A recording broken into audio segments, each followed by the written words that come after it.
It is one of the main stories that has currently been making headlines all over the country. A story that regards the Weston Hotel. The Weston Hotel is a hotel that is owned by the President of the Republic of Kenya, President William Ruto, together with his wife, Rachel Ruto, and his daughter, Charlene Chelagat Ruto, who has some of the stakeholders at the hotel. Now, it was revealed yesterday that the hotel is the greatest beneficiary of the hospitality tenders, benefiting with 57.9 million Kenyan shillings. Let's get down to details. According to blogger Cyprian Nyakundi, he said President William Ruto's Weston Hotel is the leading recipient of government hospitality tenders since the Kenya Kwanza administration took office in September 2022, securing 37 contracts worthy Kenya shillings 57.9 million. According to data from the Public Procurement Information Portal, the government critic tells us in 2022, President William Ruto banned the meeting of state officials in five-star hotels. In 2024, all state officials meetings have been held at Weston Hotel. If you are still entertaining this man, you need to be booked in a mentality hospital, truth be told. The government banned in 2022, I remember, on November 8th, the holding of meetings and conferences by state officials in five-star hotels. The National Treasury said all official meetings should be going forward to be held in boardrooms of government offices and departments. But then come here, where we are being told that all the hospitality tenders in the country and all meetings in the country, state meetings held by officials, are happening at Weston Hotel. Reason being, because President William Ruto owns the hotel. Now let's speak about these tenders.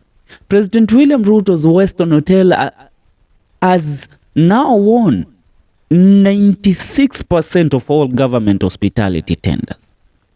96% of all government hospitality tenders. Tell me, where other hotels or other businessmen who have the same hotels will be getting their tenders from? Now that is what we can say is direct misuse of power, direct misappropriation of resources. Because it is an hotel of the president, they go ahead to give it the priority of everything that is happening in the country, to be the beneficiary of the 96% of the tenders. And I think those tenders should be having. But you know what? There's nothing that we can say. There's nothing that we can say that can change things. Because you know what? You decided that President William Ruto is your president and he should serve you. Now, he is continuing to serve you. Kebaso Morara tells us that Weston Hotel owner Bwana Zakayo is expected soon in Nandi County on a development tour. He will be launching the Kapsabet Boys modern gate built by parents of Kapsabet Boys and alumni. Now, let's leave that aside. I've just tried to read some of the tweets in regards to this story because it's one of the biggest stories that we have in the country right now, as people are trying and the media is trying to get the insight in these tenders.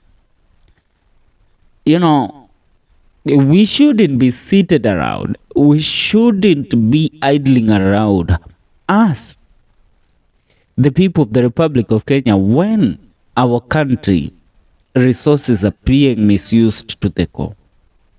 President Ruto's Weston Hotel has become the top recipient of government hospitality tenders since Kenya Kwanza took over office in September 2022.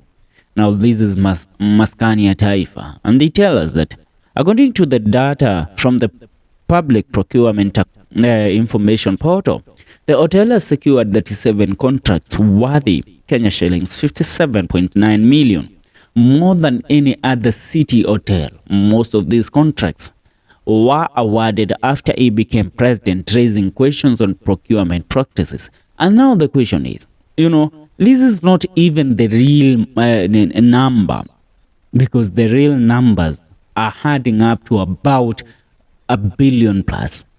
It's not only 57.9 million.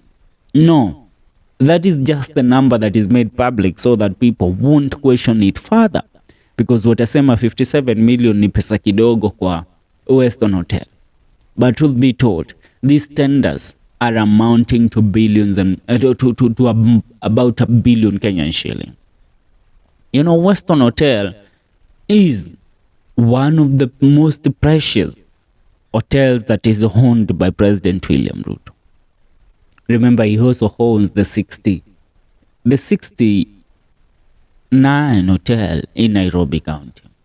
Another one here, I can see Hanzin says, yes, while his Weston Hotel bangs more of the state hospitality contracts to you, we are stupid to notice where he is fixing, because you are always telling us that President William Ruto is fixing the nation. He isn't fixing the nation. Ruto is fixing his pocket. Somebody by the name of Senior Spy says, Kimani Ichung'wah and Ahmed Nasser. Talking of state capture, Mheshimiwa, can you briefly weigh in on the recent report that Weston Hotel leads in the hotel list of those winning government deals? Define state capture in all its manifestations. Kenyans are no longer interested in politics of psychopathy and bootlicking. I mean, that is the word that the guy has used. And the other one here tells us that NTV, that will be great, so that we, let's put that aside. Dan Lim says President Ruto's administration continues to secure state hospitality tenders for Weston Hotel. What are your thoughts on this development? Now, that is the question that we are asking. But how can we combat this? How can we at least make Ruto realize that he doesn't own this country? Because that is what he thinks. Ruto's Weston Hotel has been banging most of the state hospitality tenders. Why the billions? Because it's not the shillings that we are being told. A statement by Ruto before the election and after the election, he said that he has banned every state official from holding their meetings in five-star hotels, and he advised them to take their meetings back to boardrooms. Now, he has directed all the state officials to continue holding their meetings at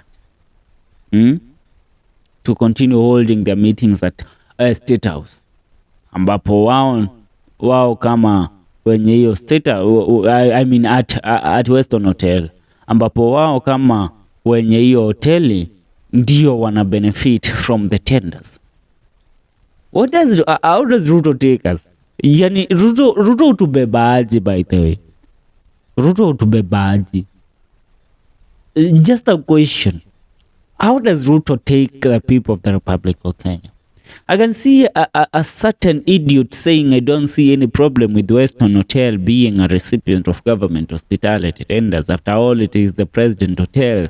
And two, it is a hotel, not a bank. If the hospitality tender went to Safaricom or Equity, then there's a problem. Mr. Juma boy, unajua uwezi kuwa na akili wewe. Unakaa tu mbwa imenyeshewa. You can't have a brain in that cocoon of viewers. For now, I leave it there. But the question still remains. Does the president really think that Kenyans are that foolish? You know, if this is not dictatorship, then what is it?